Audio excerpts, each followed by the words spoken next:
La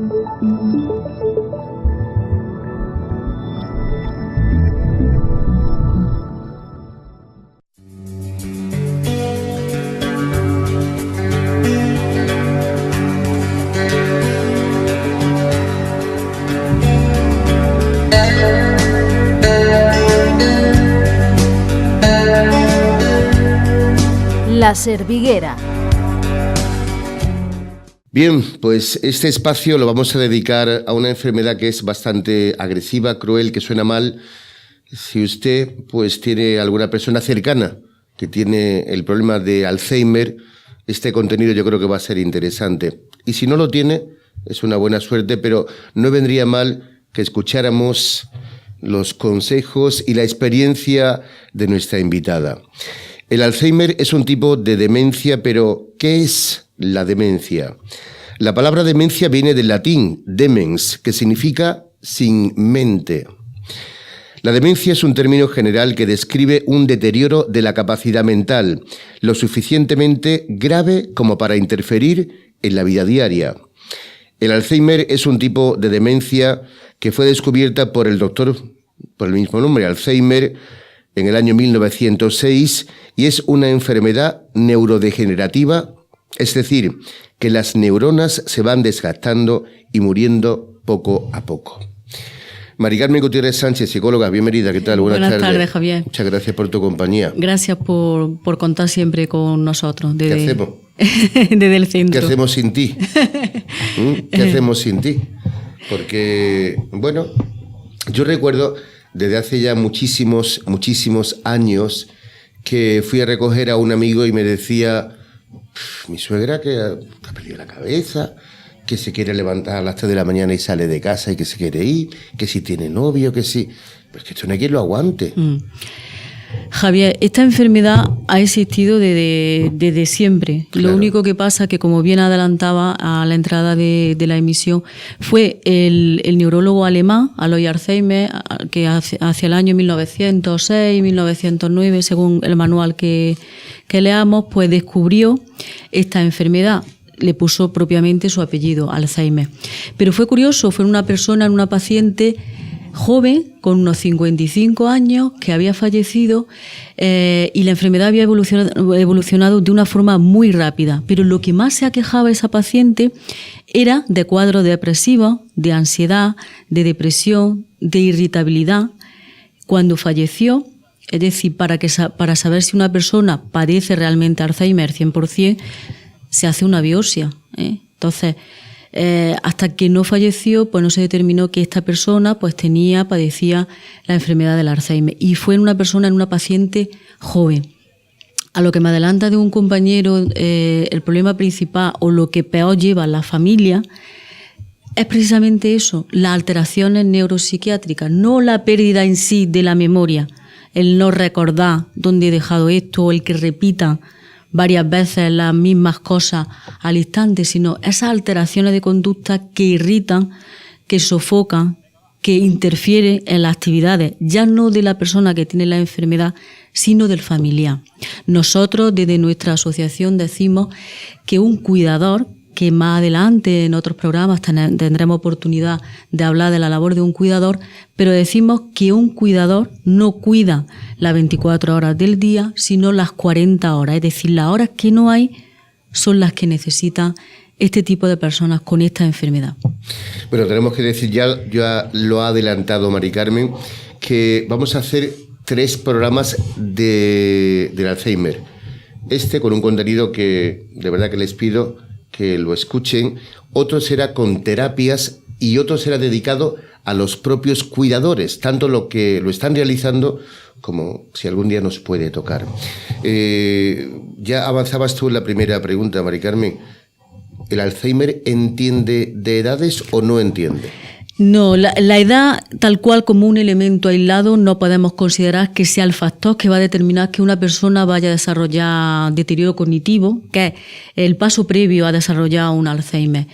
Pero sí es verdad que conforme vamos cumpliendo años va apareciendo una serie de enfermedades, pero también nos encontramos con personas muy mayores en las que hay un deterioro cognitivo benigno asociado a la edad, que son despistes normales, pero no cumple un cuadro clínico que determine que esta persona tiene Alzheimer, aun siendo mayor.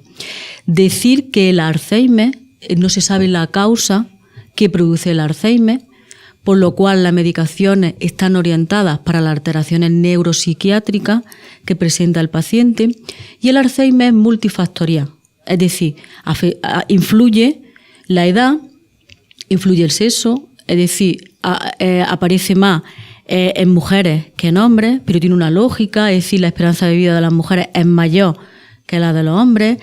Los estilos de vida eran más saludables antes, la de las mujeres que los hombres.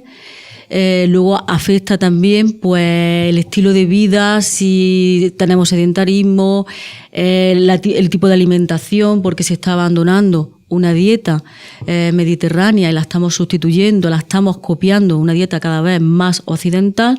El alimento es muy importante en el tema del cerebro porque le estamos dando nutrientes que pueden ser oxidativos o nutrientes que pueden mantener más sano el cerebro. Entonces, cuando hablamos del Alzheimer, la edad en sí es un elemento, no lo podemos considerar como la causa directa que produce el Alzheimer. Está diciéndome que el sedentarismo puede influir. El sedentarismo es una variable, es decir, hay una serie de variables que nosotros podemos controlar, como es el sedentarismo, el tipo de alimentación, el estrés, que esto va a hacer que no es que directamente va a hacer que una persona no vaya a desarrollar el Alzheimer, pero si está predispuesto a desarrollar esta enfermedad, si nosotros controlamos estas variables, va a hacer que si, por ejemplo, estoy predispuesta a desarrollar la enfermedad con 60 años, que aparezca la enfermedad 10 años, por ejemplo, después. Entonces, es decir, el ejercicio ayuda el a ejercicio físico, después. El ejercicio físico, el ejercicio intelectual, cómo afrontemos nuestra vida, hace que la aparición de la enfermedad pudiera ser después. Es decir, hay una serie de variables que sí nosotros podemos controlar y que en un 70% se puede prevenir. Por eso hoy, en el año 2050, se espera triplicar las tasas de personas que estén diagnosticadas con un deterioro cognitivo. ¿Por qué? Por todas esas variables que dependen de nosotros, pero que no las controlamos. El estrés, la ansiedad, el hábito de vida, que no son tan saludables como creemos. Es decir, todo eso nosotros lo podemos controlar, pero sin embargo no se hace. La comida rápida. Efectivamente. No podemos controlar la edad no se puede controlar. Evidente. Pero el comer. La alimentación, el tipo de alimentación que estamos eligiendo a la larga afecta. Es decir, nuestro organismo, el tipo de alimentación, el tipo de vida que llevemos, a la larga va a pasar factura. Entonces, nosotros desde la asociación estamos centrados en que es muy importante la prevención del deterioro cognitivo, a través de talleres de memoria que todos los años impartimos desde la asociación, porque el objetivo es la prevención de este deterioro cognitivo. Una vez que ya está el diagnóstico, la enfermedad está ahí y va a ir evolucionando, es decir, va a ir por una serie de fases o etapas que después hablaremos, y precisamente por eso, por el estilo de vida que estamos llevando. Entonces, desde la Organización Mundial de la Salud se basa en la promoción de la salud y la prevención de esa enfermedad. Entonces, si tenemos la dieta mediterránea con un buen aceite de oliva, si no estamos utilizando en favor de nuestro organismo y del desarrollo y la prevención de esta enfermedad, como otras muchas, hay algo que estamos haciendo. Es decir, que siempre existió esta enfermedad. Lo que pasa es que antiguamente, por si recordamos, nuestro abuelo decía, fulanico se le dio la cabeza. Sí. La cabeza no se le va, permanecía, seguía estando en el cuerpo. Lo que pasa es que ahora se le pone más el nombre de Alzheimer, deterioro cognitivo, tipo de demencia. Es decir, el Alzheimer es un tipo de demencia.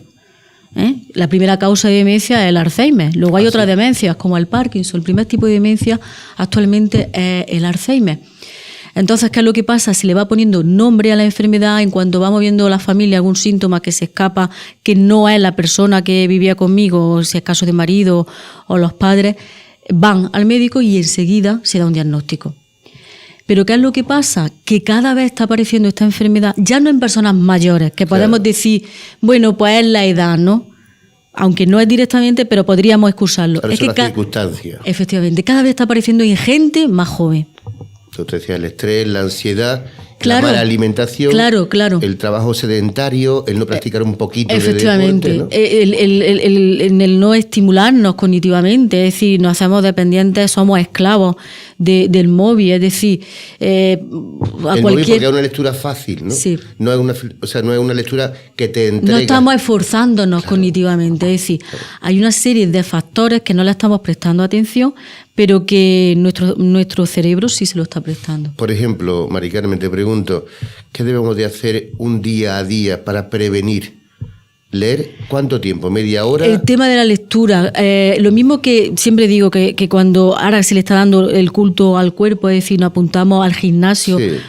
Pues lo mismo, es decir, hacer personas, pero jóvenes, pues sopa de letras, cualquier tipo de estimulación, la lectura, pero no solo cuando hablamos de estimularnos cognitivamente, no solo es quedarnos en nuestra casa y leer media hora, que es beneficioso, o hacer sopa de letras, o crucigrama, sino también el salir, la relación social, el hablar con los compañeros, con los amigos, el tener un día que sirva para desconectar del día a día, del trabajo, del estrés. Sin embargo, nos encontramos con la problemática de que cada vez tenemos menos tiempo para centrarnos en la familia, las amistades, porque siempre digo que no hay tiempo, como si el tiempo no fuera nuestro, pero no lo tenemos. Uf, eso duele, que el tiempo es nuestro. Claro, no tengo tiempo, el tiempo es nuestro. El día es para todo igual, tenemos que tener tiempo. Siempre digo que un cuidador sobre todo tiene que tener mínimo, y es tan insignificante 1 hora dedicado a él solo, para ir a comprar, para ir a tomar café con un amigo, para estar tranquilo simplemente en su casa. Y es tan poco, pero sin embargo muy pocos cuidadores lo hacen, porque no saben o no pueden distribuir su tiempo. Pero es indispensable por lo que estás diciendo, ¿no? Una persona necesita su espacio, ¿no? Claro. Necesita su tiempo, su espacio, el estar solo. Muchas veces se oye, es que necesito estar media hora, es que su cerebro lo necesita. Entonces, esta sobrecarga, porque la sobrecarga física pesa, pero la sobrecarga intelectual es todavía peor. Sí. Es decir, el cansarte intelectualmente es una sobrecarga que el organismo, o si el cerebro ¿Lo padece más que el físico? Cognitivamente, ¿O te pasa una factura? Es que, por ejemplo, hoy día el tipo de trabajo que hay es un trabajo más de tipo intelectual. Sí. Estamos más sentados a la mesa y cognitivamente estamos trabajando y te lleva el trabajo muchas veces porque es inevitable a tu casa, le da vuelta a la cabeza. Eso cansa más que antiguamente, por ejemplo, cuando un hombre se iba a su campo y que trabajaba esfuerzo físico, pero estaba en el aire, respiraba aire sano, hablaba con los compañeros, se comían su desayuno que no somos capaces ahora de comernos, y me sorprende, ¿no? Porque nosotros el colectivo que tenemos son personas muy mayores o personas mayores, de una edad mayor, y que están más fuertes, es decir, y que se ponen malos con algunas veces hasta con principio de neumonía y salen para adelante. Y nosotros, las personas jóvenes, no estamos tan tenemos esa fortaleza, ¿no? ¿Verdad? Entonces... Bueno, dicho queda que es importante la lectura. Es muy importante. El buscar el tiempo en el deporte, a uno mismo, sí. Desconectar, evitar la ansiedad. Sí. Pero yo siempre digo que... Y el no angustiarse, Javier, por ejemplo, porque muchas familias, es que mi padre tiene Alzheimer, mi madre, voy a tener yo esta enfermedad. Es decir, en la angustia no tenemos que pensar que porque mis padres tengan o mi padre esta enfermedad, yo necesariamente tenga por qué desarrollar esa enfermedad. ¿Hereditaria? Hay una predisposición genética. Pero vuelvo a insistir, hay otra serie de factores variables que las podemos controlar. Pero lo que no se puede hacer es obsesionarnos con pensar que hay una carga genética que se hereda, pero que también hay otros factores que nosotros podemos controlar y no necesariamente se tiene por qué desarrollar esta enfermedad. Se está predispuesto, es decir, hay una predisposición. Y depende también mucho de la persona el que tú desarrolles esa enfermedad o no la desarrolles, o la desarrolles a una edad más tardía. Mari Carmen, ¿cuáles son los factores de riesgo de esta enfermedad? Los factores de riesgo para llevar a cabo una prevención del deterioro cognitivo es muy importante controlar la diabetes, controlar la tensión arterial, la hipertensión.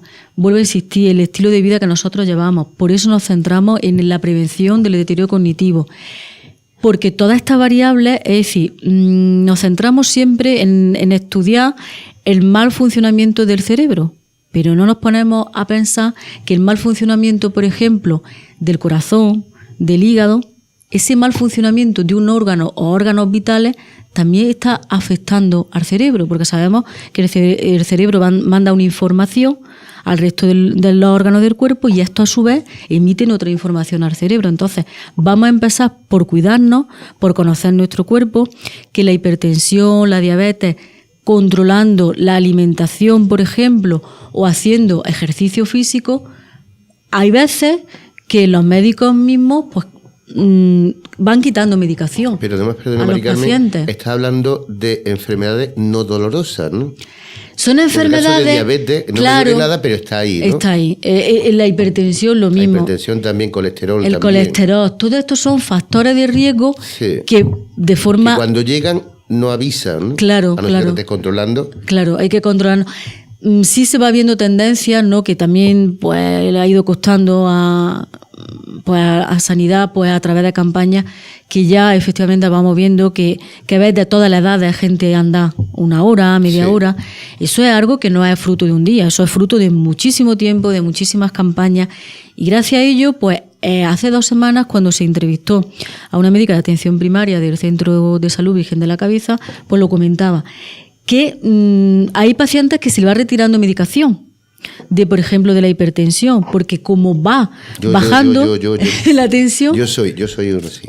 pues son factores que son muy importantes controlarlos. No quiere decir, ojo, que una persona que sea diabética vaya necesariamente a desarrollar Alzheimer, una persona que sea hipertensa vaya a desarrollar Alzheimer. No ese es mi mensaje Pero el que ayuda. intento transmitir. Pero son factores, son pequeños factores que va sumando.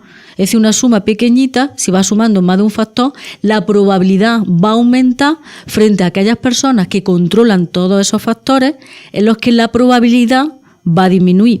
Ahí estamos hablando en términos de probabilidad, pero no es lo mismo el 80% de probabilidad si no controlamos esos factores a un 10% de probabilidad si controlamos esos factores.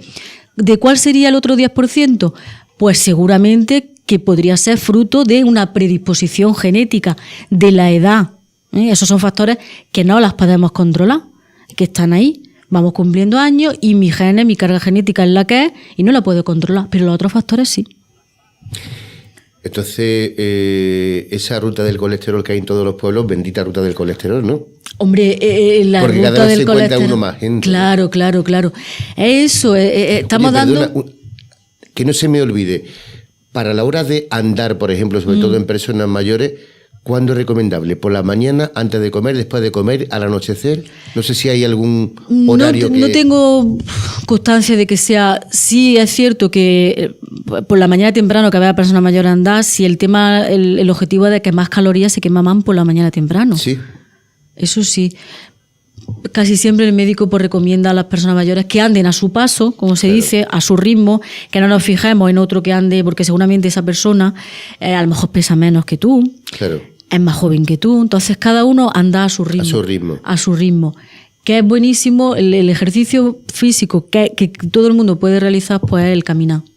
Ya no solo el caminar es solo beneficio en cuanto a la movilidad física, sino, volvemos a insistir, cuando salimos a caminar, vemos a gente, saludamos, eso también Ayuda. es positivo cognitivamente.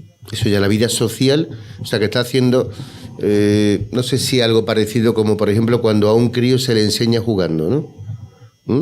O sea, Eso. está incluso... Está disfrutando. Que desaparezca esa ansiedad y además está haciendo un ejercicio físico que te ayuda también para evitar. Efectivamente. En otros programas, cuando hablemos del tipo de terapia que se trabaja en el centro, veremos la importancia que tienen las terapias en grupo, no solo las individuales, porque el ser humano somos un ser social, es decir, estamos hechos para relacionarnos unos con otros. Ya va habiendo quejas por parte de las nuevas tecnologías con los WhatsApp, es decir, ¿qué familia no vas viendo que se mandan WhatsApp? A lo mejor están incluso sentados y se están mandando los WhatsApp, Sí, es decir, se es está cierto. perdiendo esa Una comunicación directa, humana y viva. Efectivamente, que es la mejor, ¿no? Yo siempre Es la que digo, debe. si puedo hablar con alguien directamente, hasta evito llamar por teléfono, a no Sí, ser pero que permíteme no una tenga cosa, más Mari remedio. Carmen, porque ya que estamos en un medio de comunicación, me toca a mí unos segundos. Cuando tú y yo estamos hablando, con el tono de voz, los ademanes y la expresión, tú me vas a captar mucho mejor lo que yo quiero transmitir que cuando yo lo escribo. Porque para escribir tengo que saber describir. Muy bien, eso es. Entonces, hay una diferencia de cómo yo estoy escribiendo. Si no describo, la persona que lo está leyendo casi seguro que no lo va a entender con el sentido que yo le voy a dar. Eso es así. Además, a lo mejor intentas dar una entonación que es pues, para invitar a que siga hablando, pero ¿cómo explica eso? ¿Por un WhatsApp o por un mensaje como antes? No siempre se hacía. Sí, porque es muy difícil de escribir, ¿eh? No es fácil de escribir. Mari Carmen, la etapa de la propia enfermedad, ¿cómo se organizan? Bueno, cuando se hace el diagnóstico de una persona que padece Alzheimer, pues siempre se da, bueno, el promedio por las estadísticas, ¿no? Pues entre unos 10 o 12 años es lo que va teniendo la evolución de una enfermedad. Son muchas las familias que te preguntan, pues bueno, ¿y cuánto va a tardar mi padre o el familiar que sea para pasar de una etapa a otra? Eso es muy complicado. ¿Cuántas etapas se reconocen o aproximadamente? 3 etapas. Es decir, hay incluso manuales que lees y ponen hasta 7 etapas, pero no tiene sentido. Es decir, son 3 etapas y es muy complicado saber que de una etapa se pasa a la otra. No hay como una regla o una línea que se pase directamente. Es decir, algunas veces te encuentras con usuarios que tienen síntomas de la primera etapa de la enfermedad, está compartiendo síntomas de la segunda etapa o incluso de algunos de la tercera etapa, ¿no? El Alzheimer, pues cuando los primeros síntomas que se suele, es decir, a través de los médicos, pues se hacen varias pruebas y en las que se determina pues si una persona tiene demencia tipo Alzheimer o un deterioro cognitivo, que no es lo mismo Alzheimer que deterioro cognitivo. ¿Por qué no le explicas que lo entendamos? Cada vez son más los informes que llegan desde la unidad de neurología respecto a un deterioro cognitivo, más todavía que diagnosticado de Alzheimer. Un deterioro cognitivo, para que lo podamos entender, es como un periodo de transición entre un envejecimiento cerebral normal y el paso previo a desarrollar una posible demencia, entre ellas el Alzheimer.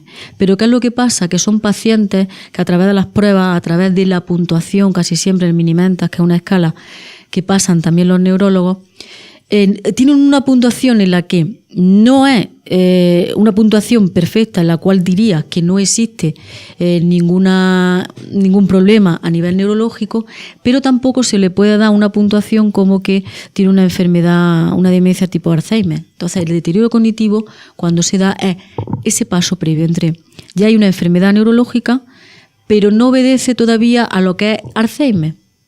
Como para que muchas personas lo pudieran entender, es un principio de Alzheimer.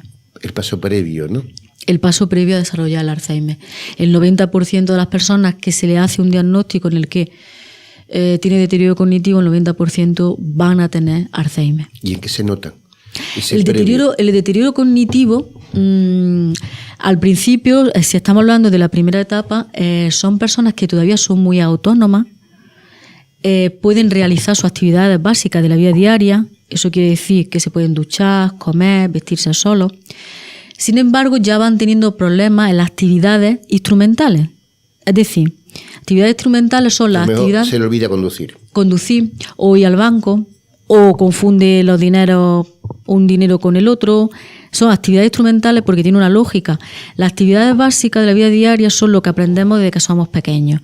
Pues este año el niño aprendió ya a vestirse solo, a comer solo. Son lo más básico, lo más primitivo. El cerebro más primitivo aprendió eso. Luego lo más complejo, la parte más compleja del cerebro, es cuando ya vamos aprendiendo. Ya el niño va solo al colegio y ya va a comprar. Entonces son las actividades ya más complejas que aprendemos después. ¿Qué tipo de actividades son las que primero pierden cuando hay un deterioro cognitivo? Las actividades instrumentales, las más superiores, las más complejas. Van manteniendo las actividades básicas de la vida diaria, pero van teniendo problemas en la orientación temporal, sobre todo. La orientación espacial, incluso en un diagnóstico de Alzheimer, la mantienen muy bien. La orientación temporal es el día, el mes, el año, la estación y fallan también la parte de la memoria, el recuerdo diferido.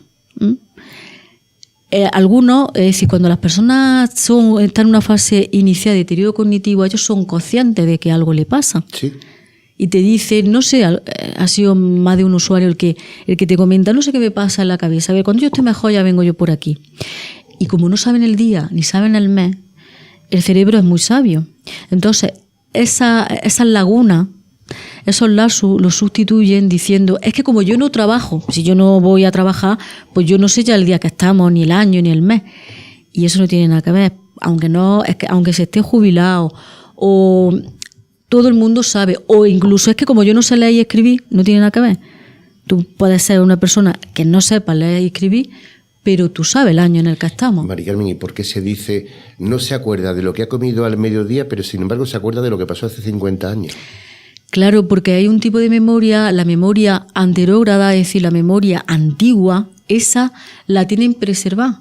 Pero el proceso de aprendizaje, ya no hay un proceso de aprendizaje en ello. Es decir, hay una enfermedad neurológica que está impidiendo que esas interconexiones que se hacen con las neuronas, que nos permite hablar, captar la atención de quien quieres captar, es decir, esos procesos de aprendizaje ya están como... ya no hay una conexión, entonces es imposible que aprenda. Entonces, por mucho que tú le digas o le repitas lo que hemos comido, esa información no la retiene. No hay un proceso de retención porque la memoria está afectada. Pero sin embargo sí mantiene... Al principio. Al principio, vale. Conforme la enfermedad avanza, también recuerdan lo antiguo. Perdón, olvidan lo antiguo. Olvidan también lo antiguo. Cuando está la enfermedad más avanzada, pues muchos confunden al marido con el padre. ¿Por qué? Porque ellos están vivenciando a cuando eran más pequeños. Es decir, su casa de ahora actual no es su casa de ahora. Ellos recuerdan su casa con la que vivía con sus padres, donde los hermanos son sus hijos, es decir, mezclan. Pero y llegan a decir que no tienen hijos, por ejemplo, ¿no? O que no tienen hijos. Y sobre todo lo que a las familias le cuesta, porque siempre digo que esta enfermedad hay que Mari Carmen, perdona, ¿y se aparece una sonrisa cuando dicen algo así? ¿Ellos se pueden sentir ofendidos? Yo siempre digo que con ellos tenemos que reírnos con ellos, pero nunca reírnos de lo que ellos digan. Es como, por ejemplo, cuando tienen una alucinación. Si te dicen que están viendo por el techo correr ratas, pues no le hagas ver lo contrario. Entonces lo que hay que intentar es calmarlos. Y sí, pero ya se han ido. Es decir, no es que les den la corriente, es que en ese momento ellos están vivenciando una situación que no es real, pero porque sabemos que no, viviendo. Pero ellos la están viviendo como real. Si no viendo, viviendo. Viviendo. Si tú se la contradices, lo único que estás generando es subirle el nivel de ansiedad y el nivel de angustia. Lo cual no ayuda. Lo cual no lo está ayudando. Es decir, siempre ellos captan la persona que lo entiende, la persona que se pone en su lugar, que los comprende. Y te puedo decir que usuarios que a lo mejor no te ven algunos días se acuerdan de tu nombre. Porque hay algo, es decir, tú tienes que conectar con cada uno de ellos y entender lo que te están diciendo, pero que ellos, tú le transmitas que los estás entendiendo. El cogerle la mano, una sonrisa, el hombro, eso ellos lo están... Es más, hasta la fase más avanzada de la enfermedad es cuando ya están encamados, que ellos no... Es falso, es decir, ellos, el lenguaje no universal, el de la sonrisa, el de la tristeza, ellos tus caras la van a entender, la van a interpretar, siempre. Bueno, yo pensaba que iba a dar el programa para menos, se nos ha acabado el tiempo, pero vamos a insistir. Este es el primer programa de los 3 que vamos a realizar con el tema Alzheimer. El siguiente serán terapias y el siguiente serán cuidadores, que yo creo que es fundamental porque hemos querido finalizar con esa expresión que decía nuestra invitada, que esa caricia, el tocarles, el entender que lo que están viendo lo están viviendo, yo creo que es una parte fundamental para esas personas que están a su lado. La pregunta, ¿y quién ayuda a esa persona? Mari Carmen Gutiérrez Sánchez, psicóloga, muchas gracias, de verdad. Gracias a vosotros. Y además de la forma que lo expones para que se nos haga más fácil entenderlo y que la humanidad es lo más importante de lo que... Sí, es decir, el gran profesional no es el que tiene una calificación con las mejores notas, claro, sino el que transmite el que humanidad, transmite la humanidad y la humildad, siempre que Claro sea que sí. humilde y sencillo. Y ellos lo van a percibir. Mari Carmen, muchas gracias. Gracias a vosotros.